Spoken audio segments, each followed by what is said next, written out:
Bem-vindos ao canal Mundo 360, as nossas conversas de quartas-feiras sobre o mundo. E nas nossas conversas sobre o mundo e o papel do homem hoje nesse mundo tão complexo, conturbado e doente, né? Nós não poderíamos deixar de receber aqui no canal essa criatura extraordinária. Eu poderia ficar um dia inteiro lendo o currículo do Dr. Paulo Saldiva, médico patologista, professor titular da USP, um dos médicos mais brilhantes que esse Brasil já produziu. Eu poderia ficar a tarde inteira ou a noite toda lendo o currículo do professor, até muito mais. Mas eu poderia só dizer uma coisa que para mim é a mais interessante sobre o professor Paulo Saldiva.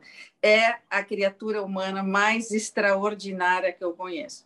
É o médico mais vocacionado que eu conheço. É um professor, assim, de quando ele acorda, a hora que ele vai dormir, sobretudo, a medicina para ele é a razão da existência dele e ademais de um grande mestre, né? Um médico de mão cheia. Eu sou fã número um, se uma presidente do fã-clube do Paulo Saldiva, bom, essa sou eu. E eu posso dizer que tive o privilégio de ver o trabalho do professor de perto, quando de uma autópsia de um clientinho meu, que era um bebê prematuro, que morreu em circunstâncias questionáveis num grande hospital de São Paulo, e eu precisei fazer a autópsia do bebê, do feto, né? Um bebê, uma coisinha assim muito pequena mesmo, e eu então pedi ao professor Paulo Saldiva que fizesse essa autópsia, porque tenho nele e toda a confiança e imagino que um laudo do professor seria decisivo nessa ação que depois viemos a propor contra essa instituição hospitalar.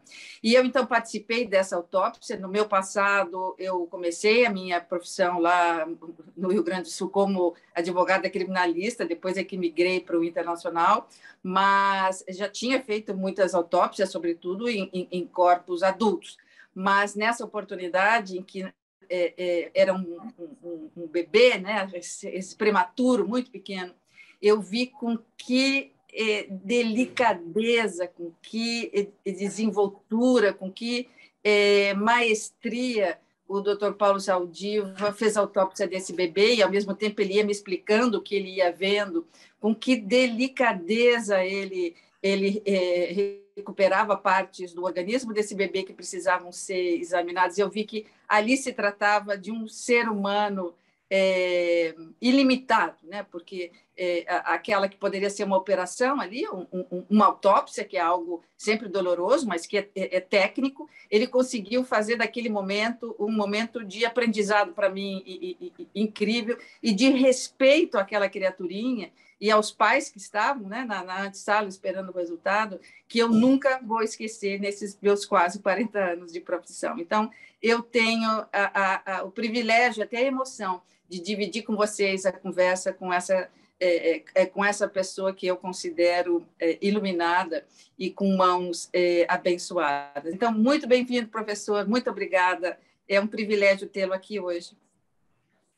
Eu agradeço profundamente, Maristela, e é um prazer falar com você e vamos ver se eu correspondo, né? Porque você foi generoso comigo nessa avaliação, então vamos ver se eu estou à altura dessas palavras que você colocou. Eu tenho certeza. E eu vou começar explorando, já perguntando, professor, como é que anda a saúde do mundo, né? O senhor que é um estudioso, inclusive poucas pessoas sabem que o senhor é uma das poucas pessoas, talvez, no mundo que estude os efeitos da poluição no corpo humano, né? Nas doenças do presente e do futuro. Então, isso talvez muitos dos nossos ouvintes aqui não saibam. Então, não há ninguém melhor do que o senhor para perguntar, professor, como é que vai a saúde do mundo?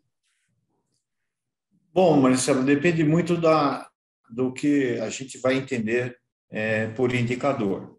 Se a gente for ver taxa de mortalidade infantil, expectativa de vida e digamos, cuidados, a saúde do mundo melhorou muito. Vamos lembrar que quando Monteiro Lobato, para quem leu o Renações Narizinho, ele descreve a Dona Benta, ele, logo na primeira página, ele coloca a Dona Benta fazendo crochê, ou tricô no balcão do sítio. Não tinham chegado ainda o Pedrinho e a Narizinho. E ele dizia que ela estava lá esperando, assim, tendo uma vida onde ela tinha mais de 60 anos, escreve o Monteiro Lobato.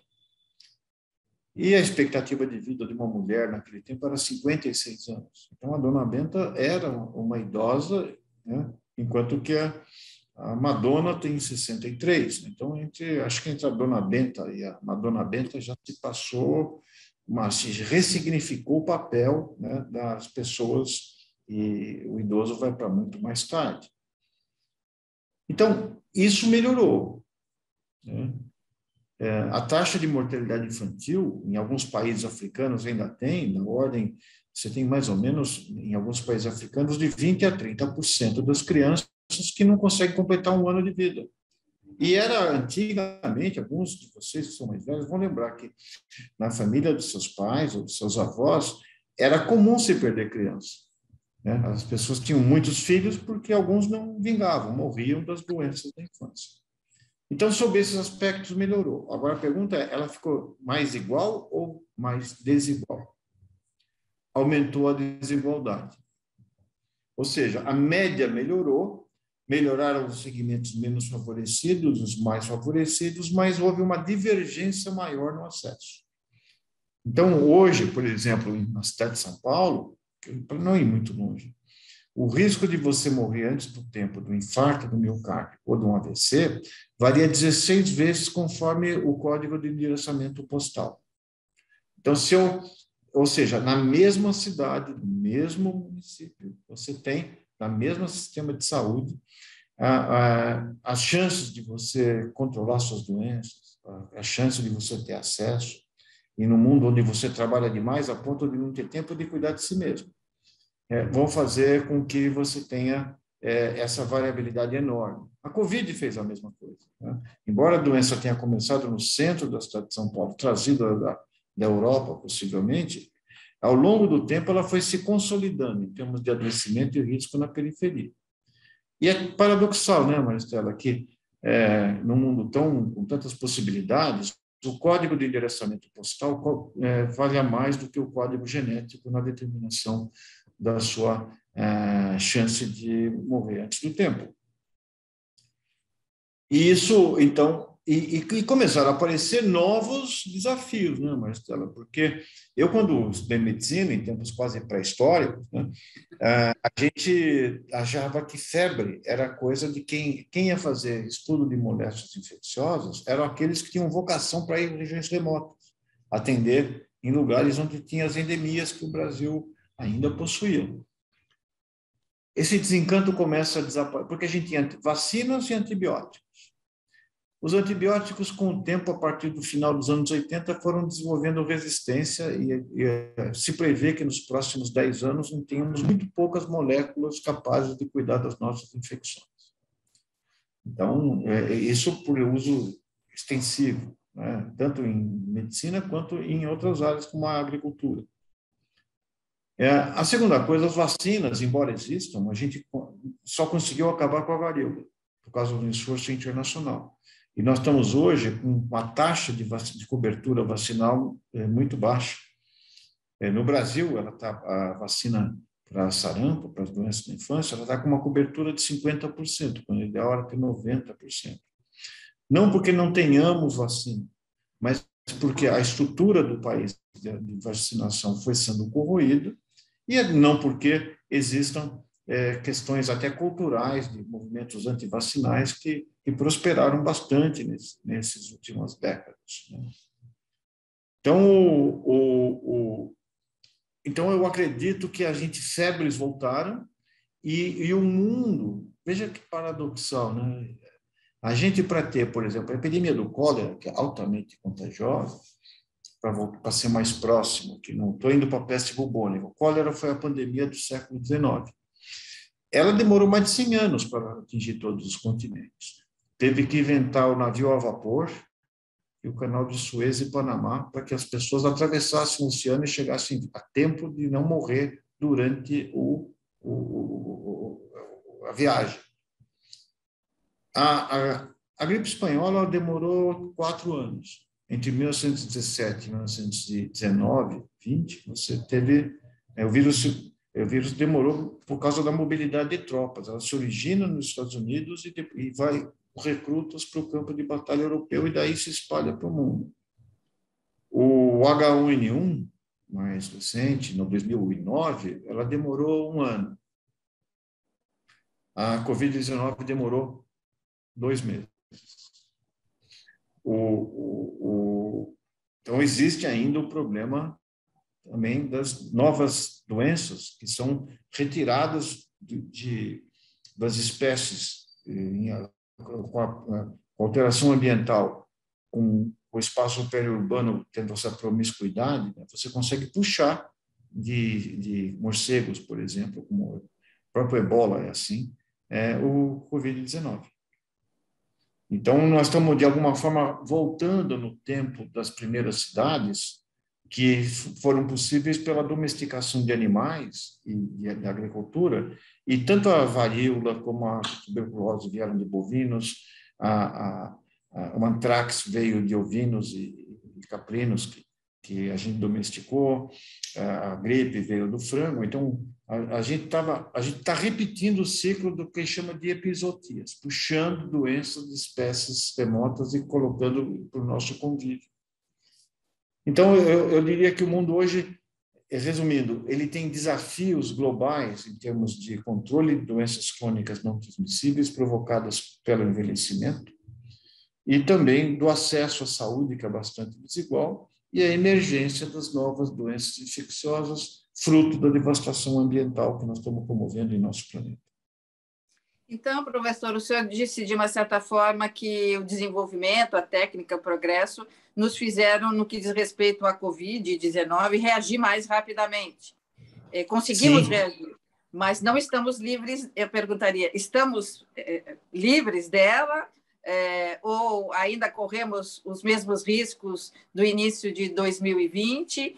E como fica também essa diferença, porque se de um lado a gente conseguiu correr e encontrar vacina e estamos aí superando mais rapidamente do que no passado, que levávamos até 100 anos para conseguir o antídoto de uma doença importante, alguns países estão conseguindo, mas outros estão ficando para trás. Então, também tem a questão da desigualdade, né?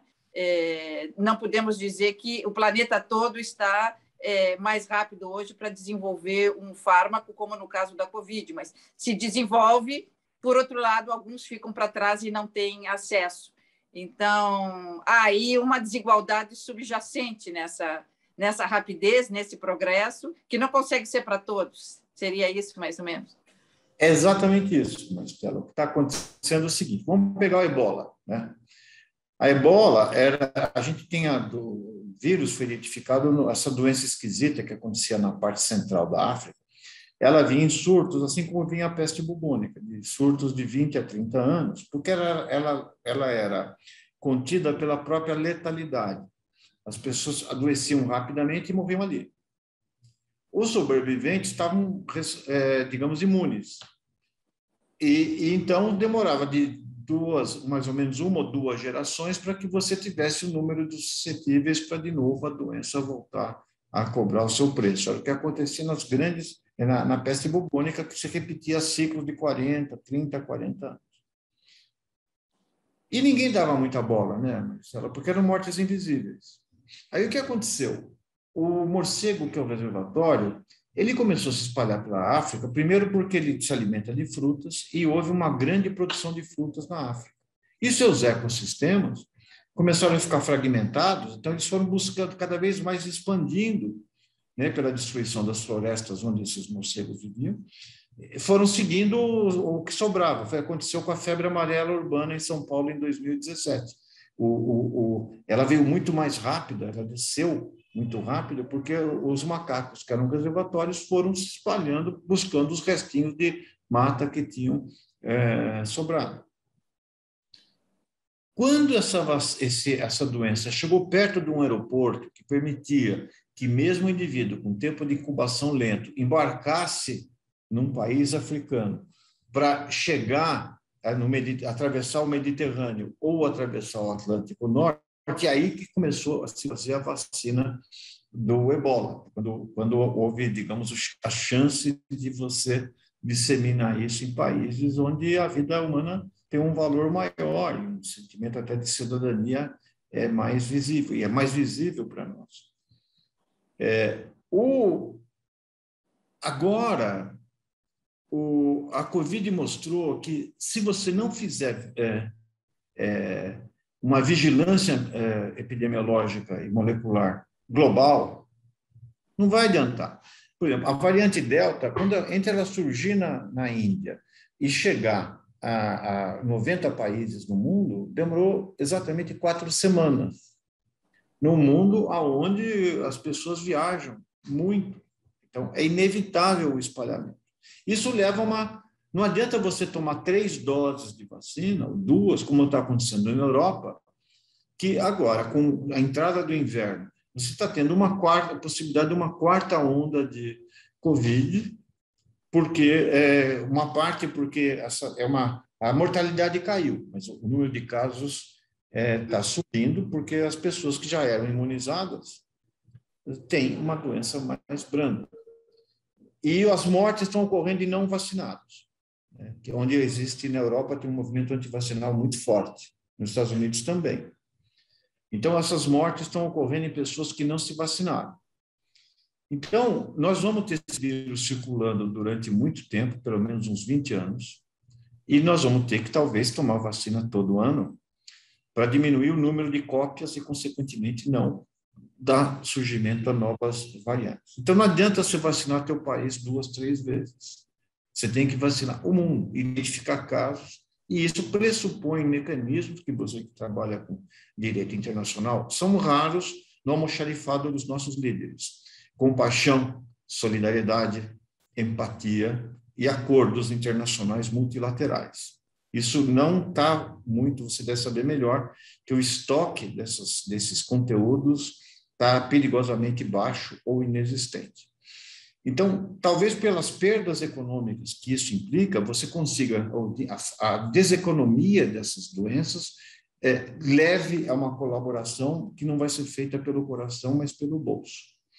Então, eu acho que esse talvez seja o desafio que eu imagino no futuro. E existe muitos problemas, por exemplo, a Fundação Bill e Melinda Gates, nós temos vacina que quis acabar com a poliomielite. E tem vacina boa de poliomielite desde os anos 50. E gastou alguns bilhões de dólares. Estava quase acabando, só que na África ainda tinha focos. Montou um esquema de vacinação buscativa e tal. Aí o Boko Haram, membros do Boko Haram, conseguiram escapar. E começaram, então, a matar quem tomava vacina e quem aplicava a vacina. Isso acabou o projeto por razões que não eram de saúde sanitária, por questões políticas. E, consequentemente, a poliomielite continua existindo no mundo por questões imponderáveis. Então, nós vamos ter um desafio grande que, no que tange as doenças, digamos, do modo de vida urbano, a obesidade, o diabetes, as doenças da modernidade, porque você mudou totalmente o modelo de viver, e também das novas infecções que certamente virão, e a pergunta é se teremos novas pandemias, já não é dúvida, é quando. E veja bem, século XVII era varíola, uma doença, um século. Varíola, cólera no século XIX, uma doença, um século circulando. A gripe, a influenza, teve 2 surtos no século XX, em 1918, e depois a gripe asiática, o H2N2, nos anos 50. No século XXI, nós já tivemos o HN1 em 2009, primeiro, o SARS, a primeira variante, primo desse coronavírus, em 2002 na China, depois o H1N1 em 2009, depois o MERS, que é o beta-coronavírus que se alojava em Camerídeos, na Arábia Saudita, e tivemos o SARS-CoV-2 em 2020, na virada de 2019 para 2020. Então, nós saímos de uma pandemia por século, depois para 2 pandemias por século, depois nós fizemos para 2 pandemias por década. E isso mostra que as condições da proliferação das cidades, pondo muita gente, aumentando o risco de contágio, e a mobilidade urbana, então você não precisa de nenhum mosquito mais para levar a doença. Ele vai de primeira classe, ou vai de jato, atravessa milhares de quilômetros dentro de portadores sãos. Então, e é um paradoxo, né, professor? Porque na medida em que a gente se dá conta, ainda que demore, né, se dá conta de que para sobreviver vai precisar ajudar o outro, né? Porque a nossa sobrevivência está ameaçada aqui nesse país, digamos, desenvolvido. Não estou falando do Brasil, mas imaginemos que estamos nesse momento na Noruega, na Finlândia. Bom, para sobreviver, eu vou precisar levar vacina para o resto do mundo. Não adianta só eu estar aqui num país que é capaz de prover as doses e os reforços e a saúde, se o país vizinho ou aquele que está um pouco mais para lá não tem, né? Então, talvez eu vá começar a me dar conta, enquanto governante, do princípio da responsabilidade internacional, de que eu preciso, sim, levar saúde, mas a saúde aí é global, né? Como o senhor diz, porque, senão, por mais que eu me proteja aqui, a minha fronteira não é capaz de filtrar esse intercâmbio, esse seja intercâmbio das pessoas, como também da natureza, né? Da poluição, dos animais, da fauna, da flora. A poluição varia, o clima varia no globo. Então, imagina uma espécie de diplomacia de saúde. Um novo ramo diplomático que tem que fazer com acordos. E é interessante, porque não é só fazer a vacina. Você tem que manter uma estrutura a fundo perdido de fábricas.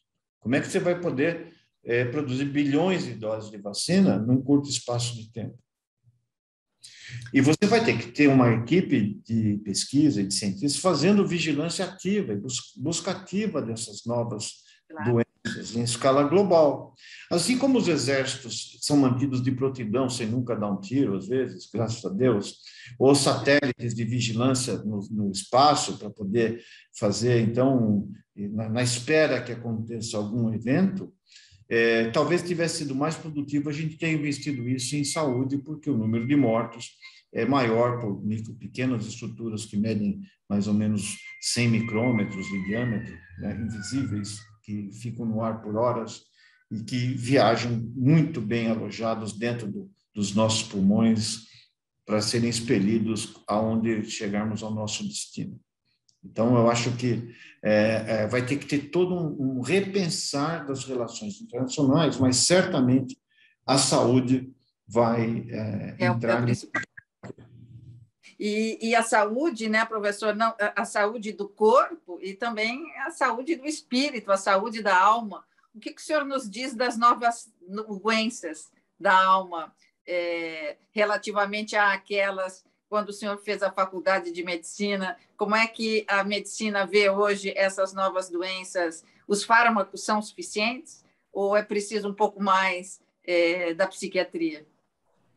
Eu acho que precisa até alterar um pouco o estado de vida, né, Estela? Porque vamos analisar quando a gente era caçador-coletor, você tinha comunidades de 300 pessoas. Quando tinha um problema coletivo de alguém, dava para pôr todo mundo numa fogueira e tomar decisões, né?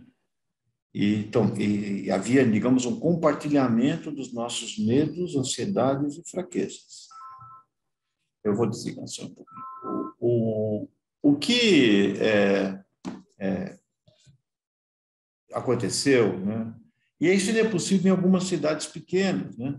Onde você tem o bom e o ruim disso. Se teu avô tiver feito uma bobagem, você vai ser lembrado como neto daquele fulano, né? Então, aquele é o mané do açougue, aquele é não sei o quê. Então, você consegue ter uma identidade. É mais fácil entender o seu papel naquela sociedade, que é uma necessidade íntima nossa, né? Depois que sobrevive à infância, você quer duas coisas: ter uma identidade no seu meio, saber qual é o seu papel, né? E procurar ser bom em alguma coisa, ter algum reconhecimento, né? Quando você está numa cidade de milhões, tem a vantagem de que você pode fazer qualquer coisa que ninguém vai te julgar, né? Ou pelo menos você não vai, você pode. Eu moro no Bexiga, né, em São Paulo, e tem muita gente. Eu sou esquisito, mas lá eu não sou esquisito porque tem alguém mais esquisito que eu. Então eu posso andar e ser notado pela minha, digamos, bizarrice. E só que e você vai desfazendo relações afetivas e sociais. A família não está mais aquelas coisas de todo mundo junto.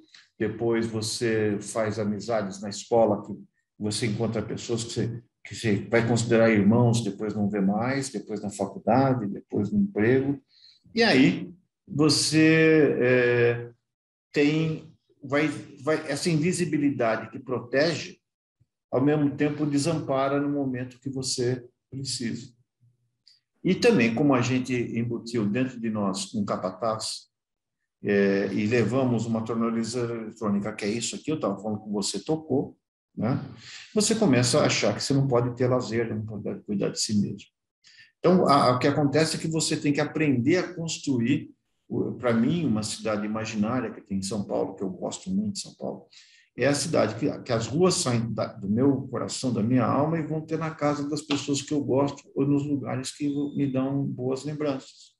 E quando você não consegue mais andar nesse espaço afetivo que é seu, ou ele vai ser reduzido porque você está doente, ou está incapaz, ou porque você trabalha demais. Então, além disso, a gente dorme menos, né? A nossa retina, para você produzir melatonina, você tem que ficar pelo menos 1 ou 2 horas no escuro para que a retina sinalize, para que o hipotálamo comece a fazer e orquestrar teu sono. Quantas horas cada um de nós passa no escuro?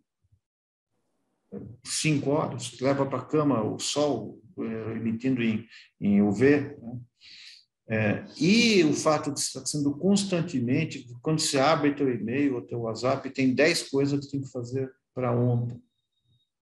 Então, você começa a ver que a gente está submetido a pequenos estresses mais contínuos que você não desliga.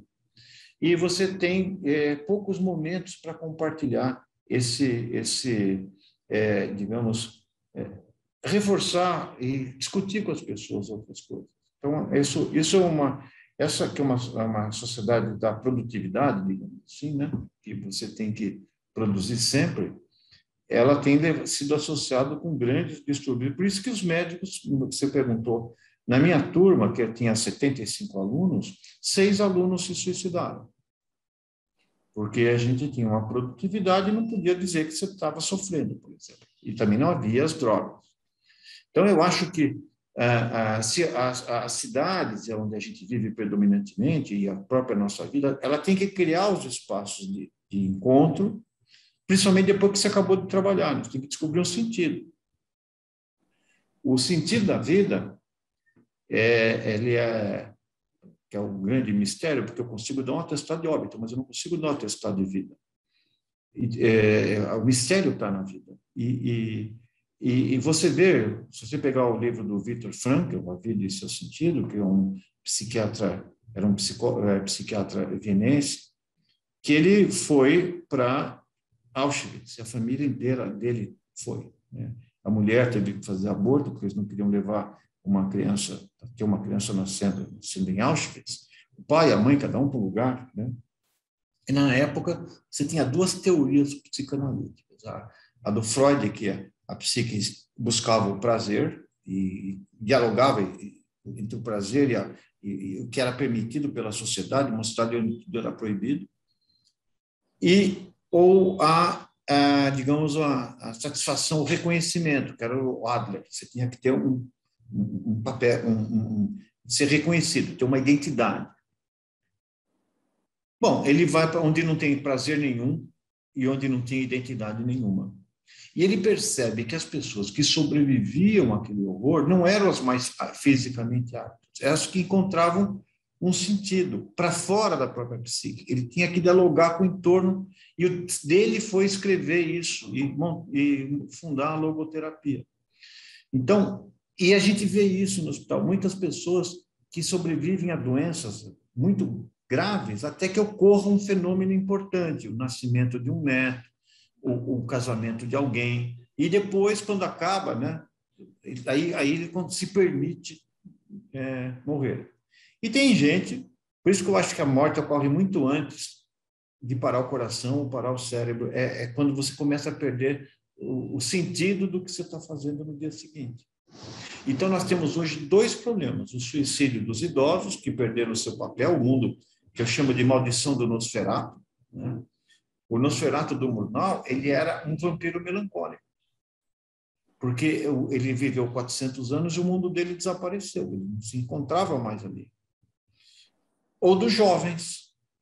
Aumentou o número de suicídio em jovens de São Paulo, abaixo de 12 anos, quase 10 vezes nesses últimos 10 anos. Por causa desse mundo fluido, onde você não consegue ter uma identidade, e também que hoje é muito fácil criticar alguém e odiar, né, nas redes sociais. Então, você fica meio perdido, desancorado nesse sistema. Então, eu acho que a saúde, por exemplo, hoje a depressão é a segunda causa de afastamento no trabalho e possivelmente será a próxima no Brasil, né, nos próximos 10 anos. E quem estiver vendo a gente, seguramente já deve ter acordado à noite aflito, às vezes sem saber nem por quê, ou tendo que digitar alguma coisa para fazer no dia seguinte. Então, eu acho que a gente precisa repensar um pouco a dinâmica dessa sociedade que cobra de nós uma produtividade acima do que é possível no ser humano. E se você tiver o benefício de chegar com saúde na sua terceira idade, era bom que, além de uma previdência de dinheiro, você tivesse uma previdência de sonhos, de esperanças e de projetos, para poder fazer. Não ensinaram para a gente, não tem nenhum projeto desse. Né? Eu queria pegar um gancho, professor, na medida em que o senhor nos mostra, né, como é esse mundo corrido, eu não tenho mais tempo para dormir, ou se eu durmo, eu não durmo completamente, porque eu já estou pensando no que eu tenho que responder, ou nas mensagens que ficaram, na perda do contato com os afetos, porque cada um tem a sua ao mesmo tempo em que a vida corre, né, e os anos também passam para mim, passam para as pessoas também querem ficar mais vivas, ainda que sem se dar conta de que os sonhos acabaram, que não tem mais sonhos, ou que continua repetindo os sonhos do passado, ou em busca de uma completude que não chega, mas, ao mesmo tempo, ela quer permanecer viva, então ela quer ter mais saúde, ela quer não comer glúten, não comer a casca do ovo, ou comer a casca do ovo, ou retocar, quer ficar mais jovem, quer tingir os cabelos, ou quer ficar magro como era aos 20 anos, ou quer ficar mais bonito, ou quer tirar aquelas rugas. Quer dizer, aí como se fosse um paradoxo. A vida vai passando correndo, eu não vou tendo tempo de me preocupar comigo, mas eu quero aqueles sinais identificadores da juventude, da saúde, da beleza. Quer dizer, não tem fim isso. Nós embarcamos numa era onde a busca é da juventude, da beleza, e tudo pode ficar com o olho mais redondo, pode ficar com a boca maior, quer dizer, tudo pode. Então, esse sentimento de tudo poder é que faz a gente ficar infeliz, né? Porque antigamente você não podia nada. Agora, né? Pendeu para você poder fazer qualquer coisa, até viver, e a promessa. Tem gente ganhando dinheiro com a promessa da juventude eterna, né? Que acaba levando, né, até algumas distorções até da face da pessoa e comportamentos assim desse tipo. Então, eu acho que como acredito que isso é um pêndulo, né, esse excesso de positividade individual, do poder do eu em relação a, digamos, a sua potencial infinito, seguramente ele tem um viés mercadológico, né? Um viés de gente fazer com que você persiga um sonho. Voltando à Dona Benta, ela estava conformada em ser idosa antes do tempo. E quando chegam os netos, aquilo deu sentido dela tirar do baú as histórias e aquilo dá uma injeção de vida na Dona Benta, que vivia ali isolada no sítio do Pica-Pau Amarelo. Então, eu acho que a ideia, depois, à medida que você vai digamos, envelhecendo, por exemplo, você pode começar a se desimportar um pouco mais e cada vez ser mais essencial. Eu percebo isso em muitas pessoas que envelhecem, que vê que muitas coisas que elas lutaram pela vida inteira para ter não são suficientes. E aí que eu acho que a cidade, o nosso meio, tem que fornecer essa oportunidade de você se redescobrir. Quando você vai fazendo escolhas, escolha um processo de perda. Porque você, quando escolhe uma coisa, você deixa de fazer outra. Quando você é criança, você pode ser astronauta, você pode ser investigador, você pode ser explorador, você pode ser o que você quiser. Só que você escolheu fazer uma coisa. Então, talvez seja o momento de olhar essas coisas que você deixou para trás, que foram caras, e revisitar, ou aprender a construir outras. E isso, sob muitos aspectos, talvez seja a principal coisa que a gente possa prever para nós.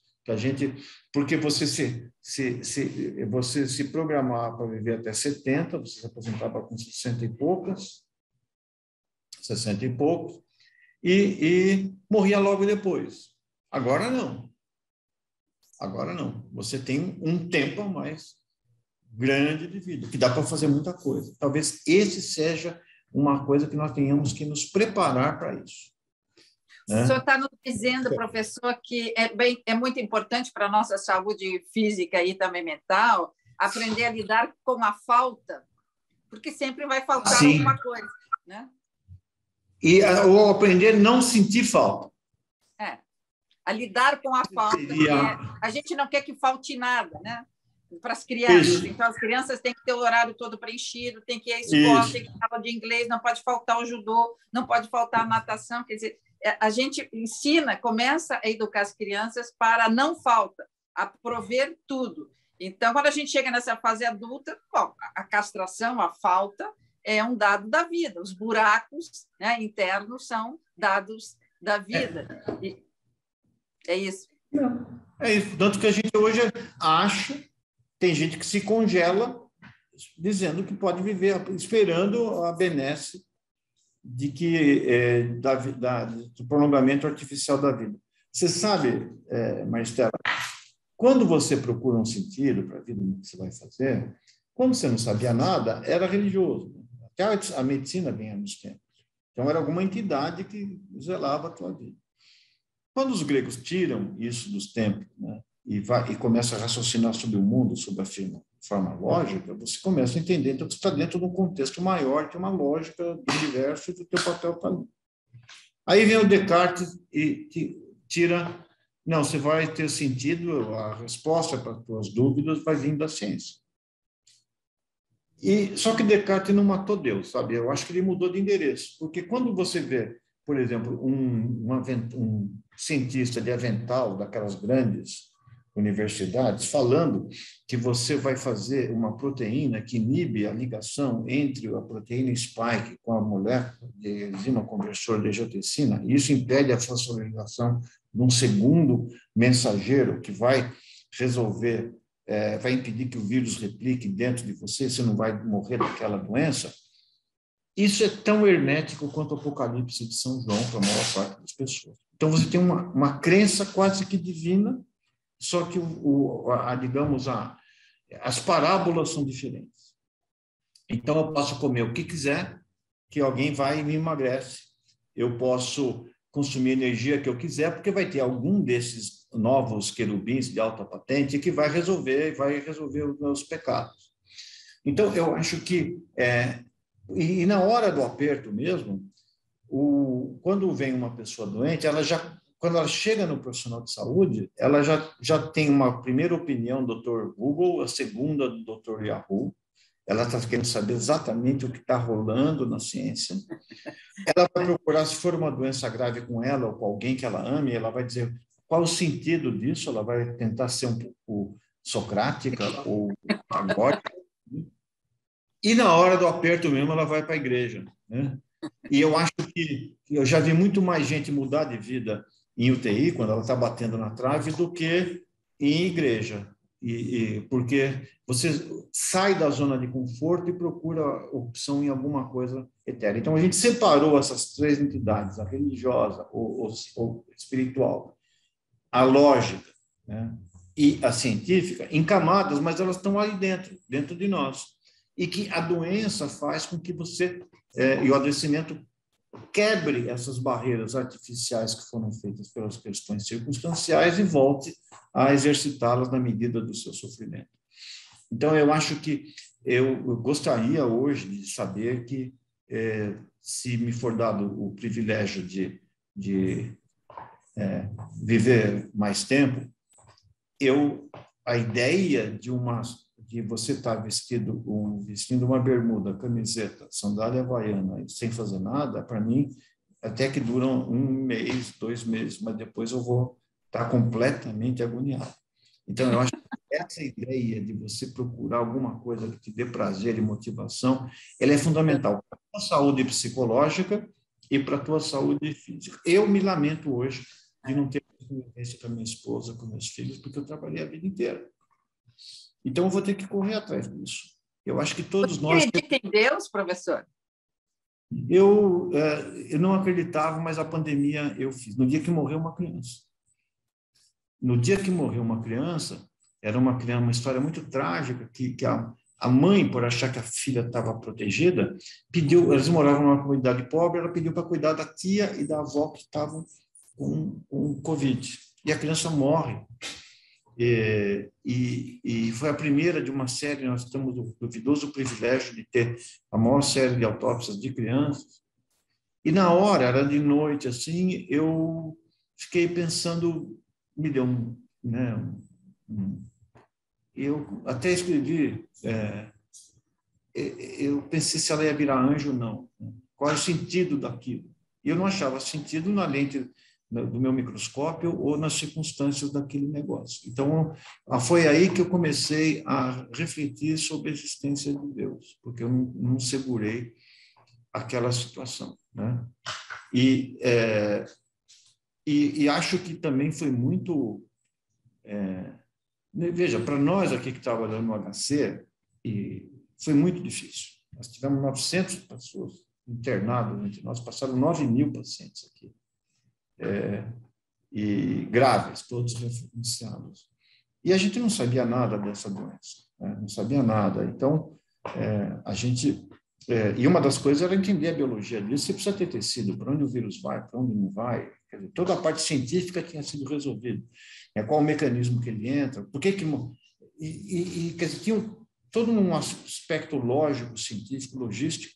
Tinha pouca gente que fazia, éramos em 3 pessoas, eu, uma ultrassonografista e um técnico que ficamos trabalhando durante meses, todos os dias.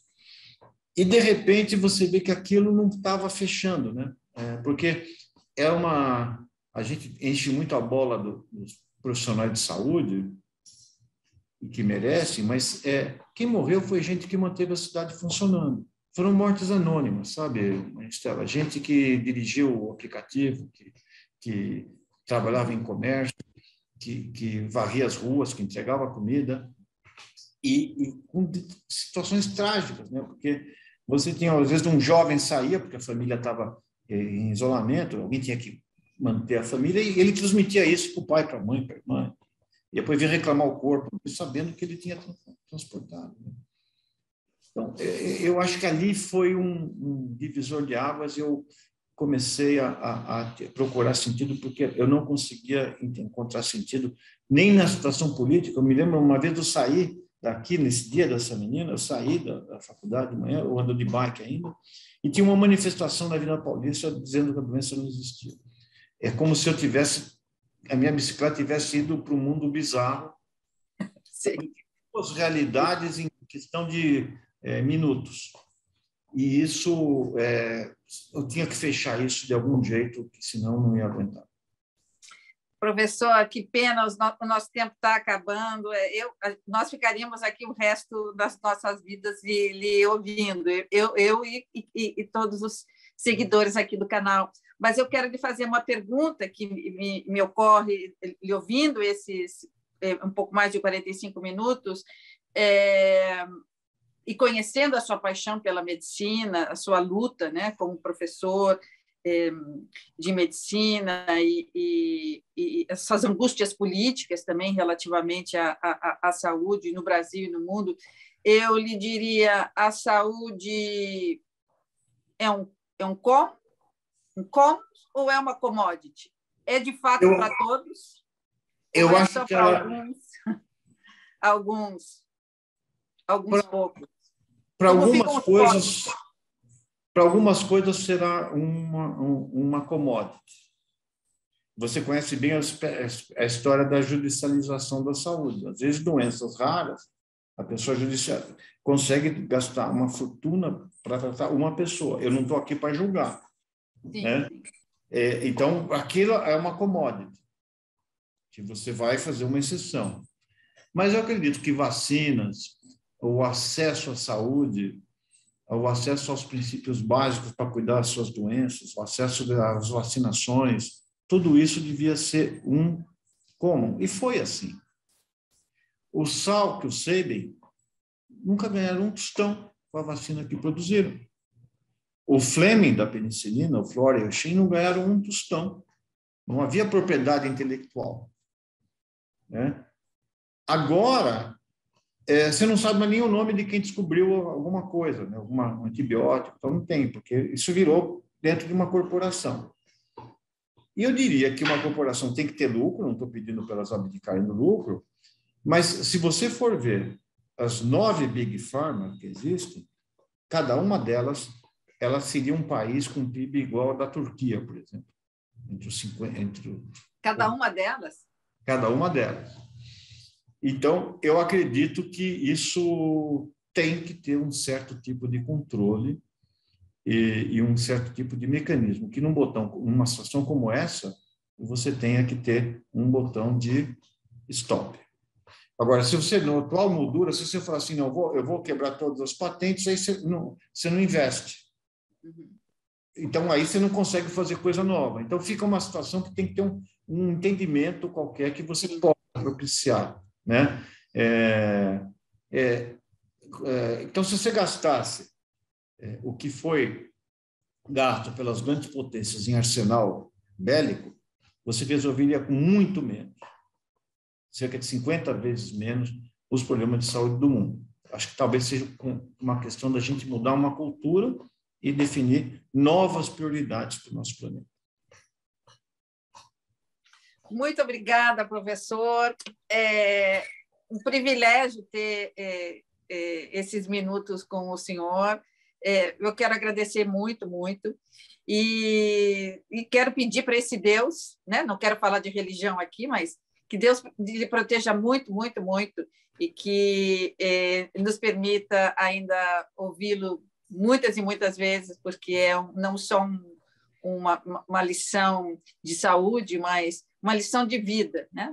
Eu tenho o privilégio de ser sua amiga, mas eu gostaria que todos aqui que estão lhe ouvindo hoje pudessem também se incluir na lista de amigos, porque eu sei como o senhor gosta de receber na faculdade, lá no seu gabinete, como é que o senhor recebe as pessoas, conversa. Então, essa mesma criatura humana que a gente viu aqui é o professor Saldiva na faculdade, é o professor Saldiva no HC, é o professor Saldiva lá fazendo as necrópsias. Então, eu só quero lhe cumprimentar e lhe desejar muitas bênçãos. Obrigado, Marcelo. Um abraço para todos. Foi um prazer falar com você. Obrigada a todos que também nos assistiram, que nos acompanharam nessa noite de quarta-feira. Bom, e até a próxima quarta, que também vamos continuar com as conversas sobre o mundo e sobre o papel das pessoas no mundo hoje. Obrigada.